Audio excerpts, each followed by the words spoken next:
Pour le journal du Jura, la perte de Moutier pourrait être problématique. Les francophones bernois devront faire preuve d'une solidarité sans faille pour que cette amputation de 7400 habitants n'ait pas de conséquences sur leur épanouissement et surtout sur les droits que leur confèrent la Constitution et la loi. Pour le quotidien jurassien, Moutier Plus n'a pas mené une campagne assez militante.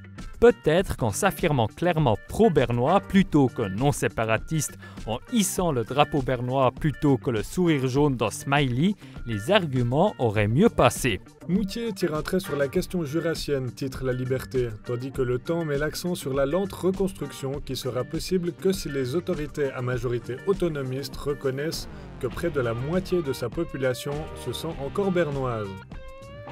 Les journaux suisses alémaniques, quant à eux, dénoncent le non-respect des normes sanitaires. Le Bieler Tagblatt titre « Moutier fait de manière pas tout à fait conforme au coronavirus.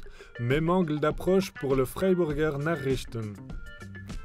Le Blick titre « Moutier rapetisse Bern ». Le Grencher Tagblatt affirme que Moutier ne veut plus jamais appartenir à Berne. Le journal régional de Schwyz, Bote der Urschweiz, questionne le respect de la démocratie, même dans le cadre de ce vote. Le registre électoral reste un point sensible, même si aucune fraude n'a été prouvée.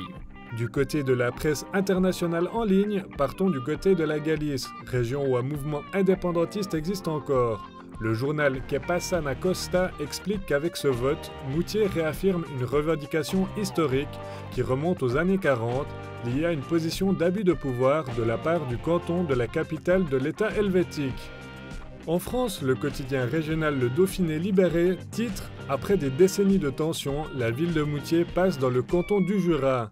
La Libération développe sur l'incertitude liée à l'hôpital et la fiscalité. Elle rappelle que la question jurassienne n'est pas encore close avec les cas de Sorvilliers et Belpran qui vont lancer un référendum pour changer de canton. Finalement, il y a même l'agence de presse de la Slovaquie qui informe les résultats de ce vote, bien que visiblement il se soit trompé de photo pour représenter la cité prévôtoise.